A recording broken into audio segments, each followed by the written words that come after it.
నడిచినా కూర్చున్నా మోకాళ్ళ నొప్పులు వస్తున్నాయా? ప్రాణ పెయిన్ క్లినిక్ లో అధునాతన చికిత్సతో మోకాళ్ళ నొప్పులు తగ్గించుకోండి. నమస్తే, వెల్కమ్ టు మనం టీవీ. మనం ఉన్నది మన కోసం. నేను వలి.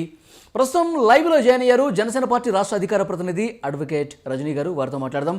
రజనీ గారు నమస్తే. మేడం నమస్తే అండి. రజనీ గారు, టీడీపీ జనసేన పొత్తుకు సంబంధించి పవన్ కళ్యాణ్ గారు ఈరోజు చేసినటువంటి వ్యాఖ్యల్లో ఎక్కడో కొంత తేడా కనిపిస్తోంది. పొత్తుకు సంబంధించి ఏదైనా టోన్ మారుతోందా పవన్ కళ్యాణ్ గారిది అని కొన్ని సందేహాలు వ్యక్తమైన పరిస్థితి కనిపిస్తోంది. 2 స్థానాలు టీడీపీ అధ్యక్షులు చంద్రబాబు నాయుడు గారు ప్రకటిస్తే పవన్ కళ్యాణ్ గారు 2 స్థానాలు ప్రకటించారు. ఎట్లా చూడాలి మేడం ఆయన వ్యాఖ్యల్ని? సార్, ఖచ్చితంగా ఎవరికి ఎలా చూడాలనిపిస్తుందంటే, ఎవరు ఏ రూపంలో భావిస్తే ఆ రూపంలోనే కనపడుతుంది అంటారు చూడండి. ఆ రకంగా ఉందండి.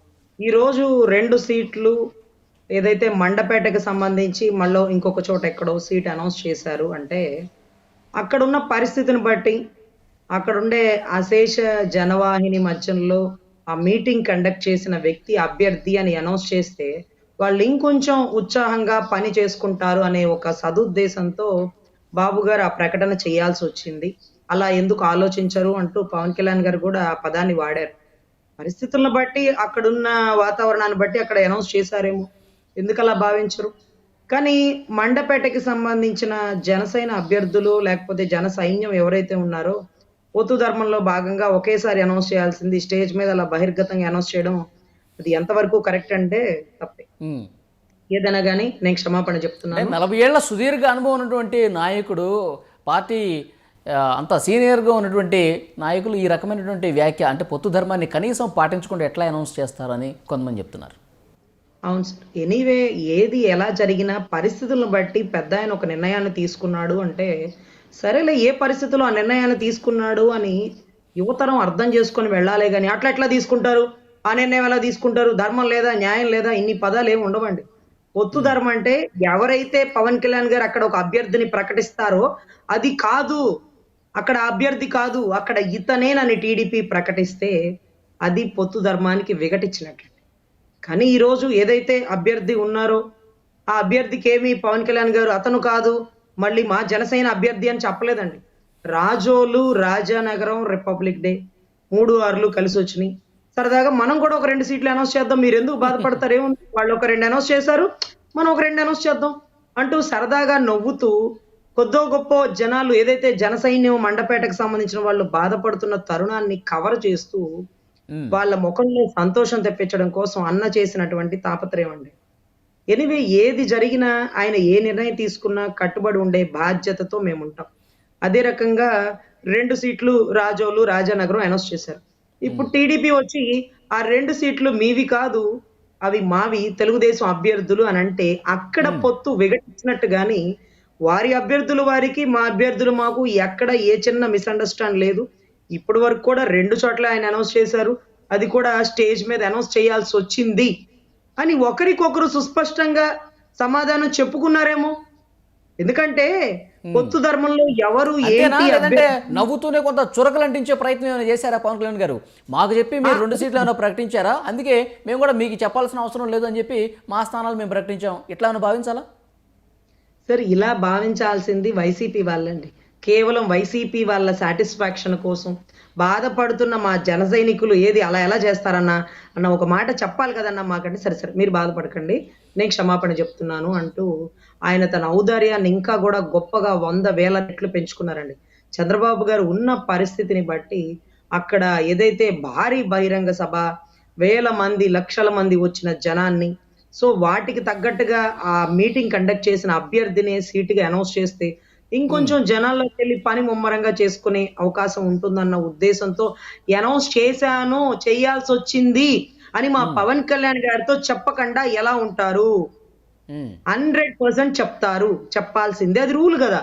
పొత్తు ధర్మంలో కళ్యాణ్ బాబు ఇవాళ ఒక మీటింగ్కి వెళ్ళి వచ్చాను, అక్కడ అతను చాలా గొప్పగా కండక్ట్ చేశాడు, అక్కడ ఒక టికెట్ అనౌన్స్ చేశాను అంటే ఆ సర్లేండి ఏముంది దాంట్లో అని చెప్పకుండా ఉంటారా?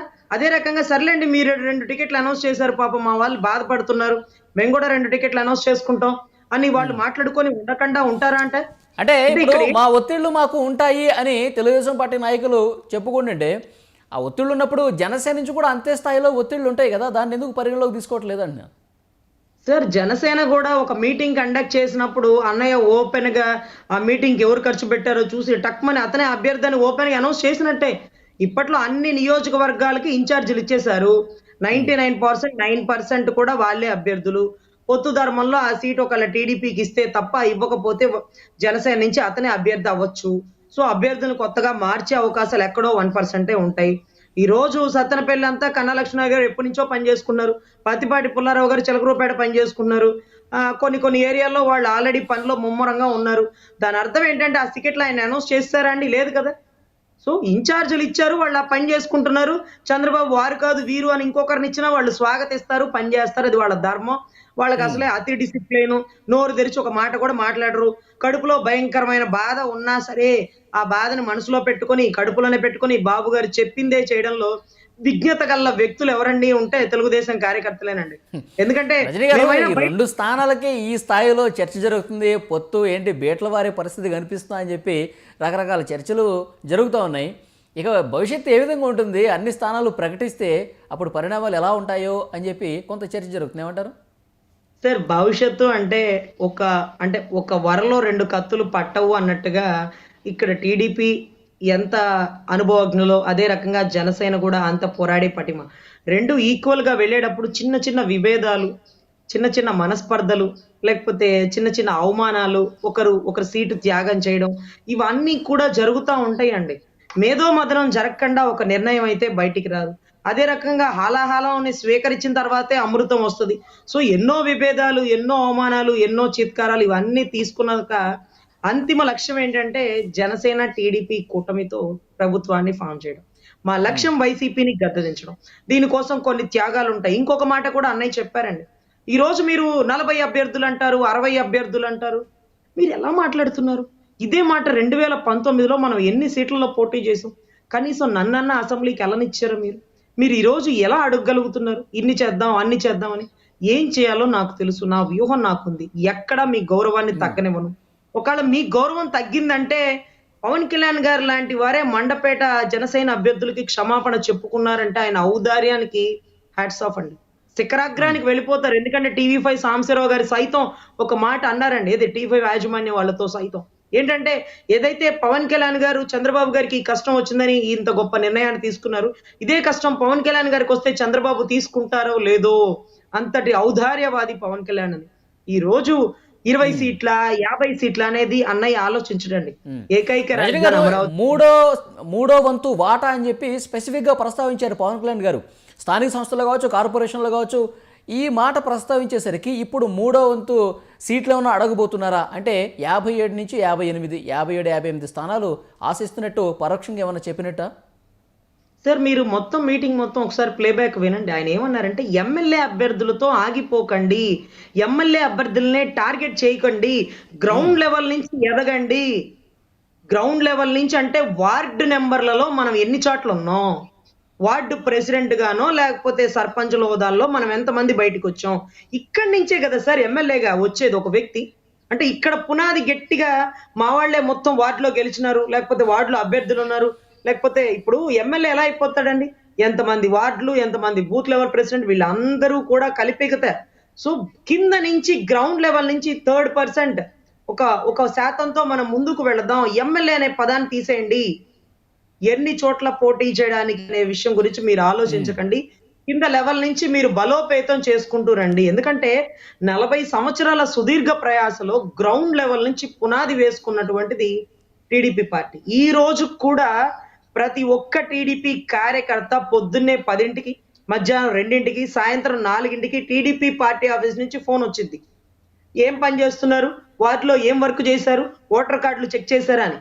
సో అదే రకంగా ప్రతి ఒక్కరికి భయంకరమైన గ్రౌండ్ వర్క్ ఉంటుందండి. మొన్న లెవెల్లో కూడా జస్ట్ లో మిస్ కానీ అక్కడ టీడీపీ ఓడిపోయే అవకాశాలు లేకుండా మంచి ఓటింగ్ పర్సంటేజ్ ఎక్కడ తగ్గలేదండి. సో అదే రకంగా అమెరికా నుండి ఉన్నటువంటి సైన్యం కొంతమంది ఉంటారు ఆయనకి, ఆయన అభిమానం అనుకోండి, సాఫ్ట్వేర్ ఇండస్ట్రీ వాళ్ళు అనుకోండి, వాళ్ళు ఎలక్షన్ కోడ్ రాగానే, ఎలక్షన్ కోడ్కి ముందుగానే ఇక్కడికి వచ్చి ఏదైతే ఇంటి దగ్గర నుంచి ఓటర్లని బూత్కి వెళ్ళి ఓటేయించడంలో ఈ అమెరికా నుంచి వచ్చినటువంటి సాఫ్ట్వేర్లు ఎంప్లాయీలు కీలక పాత్ర పోషిస్తారు. ఒక్కొక్కళ్ళు 4 వెహికల్స్ తీసుకొని ఆ వెహికల్స్ తో ఓటేయించుకొని మళ్ళీ తీసుకొచ్చి ఇంటి దగ్గర దించుతారు. ఇదంతా ground level, booth level management అండి. వార్డు నెంబర్ల నుంచి వాళ్ళకి గ్రౌండ్ వర్క్ ఉంది. అన్న ఏం చెప్తున్నాడంటే మనం కూడా గ్రౌండ్ వర్క్ పెంచుకోవాలి. ఎందుకంటే కేసీఆర్ ప్రభుత్వం తెలంగాణ ఉద్యమం నుంచి ఉందండి. ఆ ఉద్యమంతో ఒక్కసారి ఎదగల. టీడీపీతో కలిసి పొత్తు పెట్టుకునింది. అదే రకంగా మళ్ళీ ఒకసారి కాంగ్రెస్ తో కలిసి పొత్తు పెట్టుకుంది. దీని దగ్గర నుంచి పూర్తిగా సబ్జెక్ట్ అవగాహన తెలుసుకుంది. జనాల్లో మమేకం అయిపోయింది. వీళ్ళిద్దరిని వదిలేసి సింగిల్ గా వెళ్ళిపోయి ఈ రోజు టీడీపీ భూస్థాపితం అయిపోయింది తెలంగాణలో. కానీ కేసీఆర్ ప్రభుత్వం మాత్రం అంతే ఉంది. అదే రకంగా మరి ఏదైతే కాంగ్రెస్ తో పొత్తు పెట్టుకుందో ఈ రోజు అదే కాంగ్రెస్ కి శత్రుత్వ హోదాతో కూర్చొని ఉంది. ఈ రోజు రాజకీయంలో శాశ్వత శత్రువులు ఉండరు, శాశ్వత మిత్రులు ఉండరు. సబ్జెక్ట్ నేర్చుకోకుండా ఒకేసారి ఎగ్జామ్ ఎవరు రాయరండి. ట్రయల్ మ్యాచ్ ఉంటది. సో ఖచ్చితంగా పొత్తు ధర్మంగా ప్రతి ఒక్కటి జరుపుకుంటూ వస్తుందండి. ఇప్పుడు కూడా ప్రస్తుతం పొత్తుకు సంబంధించి పవన్ కళ్యాణ్ గారి వ్యాఖ్యలకు సంబంధించి వైసీపీ సోషల్ మీడియాలో కొన్ని ట్రోలింగ్స్ నడుస్తున్నాయి. నేను చూసిన ట్రోలింగ్ ఒకటి మీతో పంచుకుంటాను. పవన్ కళ్యాణ్ గారికి విడాకులు చాలా సర్వసాధారణం. ఆంధ్రప్రదేశ్లో రాజకీయ విడాకులకు కూడా సమయం దగ్గర పడింది. ఆయన వ్యాఖ్యలకి దీనికి అర్థం పడుతున్నాయని చెప్పి ఇప్పుడు తెగ ట్రోల్ చేస్తున్నారు. ఎట్లా చూస్తారు? మా అంబటి రాంబాబు అన్న ఇచ్చిన ట్రోలింగ్ మీరు చూడలేదా అండి? అంబటి రాంబాబు అన్న ఎప్పుడు పవన్ కళ్యాణ్ సంబోధించే వ్యక్తి ఈ రోజు తమ్ముడు టీడీపీని నువ్వు నమ్మద్దు, టీడీపీ మా మోసం చేస్తుంది తమ్ముడు అంటూ చెప్పుకుంటా వస్తుంటే ఇంకా వైసీపీ వెర్రిబాగులోకి అర్థం కాల. అంబటి రాంబాబు అన్నయ్య కూడా జనసేన కండవా కప్పుకొని మా పార్టీలోకి రాబోతున్నాడు. ఎందుకంటే మొన్నటిదాకా ముద్రగడ మాకొస్తున్నాడు, వైసీపీ నుంచి మాకొస్తున్నాడు అన్నారు. కాదు, ముద్రగడ గారు ఈ రోజు జనసేన పార్టీ పక్కనే ఉన్నారు. అదే రకంగా అంబటి రాయుడు ఉన్నారు, 100% బ్యాట్స్మెన్, సిక్సర్ అన్నారు. ఏది గ్యాలరీలోంచి చూసుకొని తప్పట్లు కొట్టడమే కానీ పిచ్లోకి వెళ్ళగానే ఆయన పాపం సిక్సర్ కాదు కదా, డక్అవుట్ అయిపోయి బయటకు వచ్చేస్తారు. సో ఇటువంటి పరిస్థితుల్లో రానున్న కాలంలో ఎన్నో ట్రోలింగ్లు వస్తాయండి. పొత్తు ధర్మంగా కొన్ని ఇబ్బందులు ఉంటాయి. అన్ని ఒడిదుడుకోలు ఎదుర్కోకపోతే రాష్ట్రంలో ప్రజాస్వామ్యాన్ని కాపాడలేమండి. సో ఖచ్చితంగా పొత్తు ధర్మం వికటించడం అంటే మండపేటలో సీట్లు ఏదైతే టీడీపీ ప్రకటించిందో అది కరెక్ట్ కాదు, మా వాళ్లే అభ్యర్థులని జనసేన ప్రకటించుంటే అక్కడ వికటించినట్టండి. అదే రకంగా రాజానగరం అన్నయ్య 2 సీట్లు ప్రకటించినప్పుడు ఏదైతే చంద్రబాబు గారు అలా ఎలా ప్రకటిస్తారు, అక్కడ మా వాళ్ళు ఉన్నారు అంటే అది ఇబ్బంది. కానీ ఏదో పరిస్థితులను బట్టి ఆయన 2 సీట్లు ప్రకటించడం అయింది. అదే రకంగా వీళ్ళు బాధపడతారేమో వీళ్ళని ఉత్సాహపరచడం కోసం అన్నయ్య కూడా 2 సీట్లు ప్రకటించారు. అలా ఎందుకు అర్థం చేసుకోరు? గొడవ పెట్టాలి ప్రస్తుతానికి చాలా హ్యాపీగా. సార్ ఇబ్బందులు ఎన్ని ఎదురైనా ప్రయాణం ఆగదు. అమరావతి ఆడబిడ్డలకి అన్నయ్య మాట ఇచ్చాడు, మన రాష్ట్రానికి పట్టిన భోగిపేడ వదిలిస్తాం తల్లి, వచ్చే సంక్రాంతి మా ఇద్దరి సమక్షంలో ఇంకా గొప్పగా ఇక్కడ చేసుకుంటాం అంటూ సూర్యచంద్రులాగా ఒకే చాటి అమరావతి వేదికగా కలిస్తే పొత్తు ధర్మం వికటించవేం ఉండదండి. గోతికాడ నక్కల్లా ఉండే వైసీపీ వాళ్ళకి చరణ గీతం పాడాల్సి వచ్చినప్పుడు ఇట్లాంటి చిన్న జరకుల కోసం అన్నయ్య మేము కూడా తగ్గేదే లేదు అంటూ 2 సీట్లు అనౌన్స్ చేస్తే మా అందరికి 100 రెట్లు ఉత్సాహం పెరిగిపోయిందండి. అన్నయ్య తగ్గుతున్నాడా, అన్నయ్య తగ్గించుకుంటున్నాడా, ఎక్కడ నెగ్గాలో కాదు ఎక్కడ తగ్గాలో తెలిసిన వాడు మా నాయకుడు అని చెప్పుకున్నప్పటికీ ఇవాళ రోజు 2 సీట్లు అనౌన్స్ చేస్తే అదేదో 200 సీట్లు అనౌన్స్ చేసినంత బలం మాకు వచ్చేసిందండి. మాకు ఎంతో సంతోషంగా ఉందో. సో ఎక్కడా కూడా గౌరవం తగ్గకుండా చంద్రబాబు గారు పవన్ కళ్యాణ్ గారిని స్వీకరిస్తారు, స్వాగతిస్తారు. అదే రకంగా పవన్ కళ్యాణ్ గారు ఏదైతే జనసేన అభ్యర్థులకి ఒకటే చేస్తున్న విజ్ఞప్తి అండి, ఇంకొక 5 సంవత్సరాలు బలాన్ని మనం ఇంకా పుంజుకుందాం. ఎన్ని చోట్ల పోటీ చేస్తున్నాం, ఎమ్మెల్యే అనేది తీసేయండి. గ్రౌండ్ లెవెల్ నుంచి 3% మనం ఆక్యుపై చేయాలి, మనం పెంచుకోవాలి, పుంజుకోవాలి అంటూ ఈ రోజు ఇచ్చినటువంటి స్టేట్మెంట్. దయచేసి ఈ జనసేన అందరూ స్వాగతించాలి. టీడీపీ పొత్తు ఎప్పుడు వికటించదండి. 40 సంవత్సరాల సుదీర్ఘ ప్రయాస గల చంద్రబాబు గారు పరిస్థితులను బట్టి తీసుకున్న నిర్ణయాన్ని ప్రతి ఒక్కరూ స్వాగతించండి. నవ్యాంధ్ర నిర్మాత ఈ రోజు అమరావతిని మళ్ళీ కట్టగల సమర్థుడు. ఖచ్చితంగా అటువంటి వ్యక్తికి మనం గౌరవించాలి. అదే రకంగా అదే వ్యక్తి పోరాట పటిమ ఉండేటటువంటి పవన్ కళ్యాణ్ గారిని మనస్ఫూర్తిగా పెద్ద కొడుకుగా అదే గౌరవాన్ని అంగుళం కూడా తగ్గని. థ్యాంక్ యూ రజనీ గారు. చూద్దాం.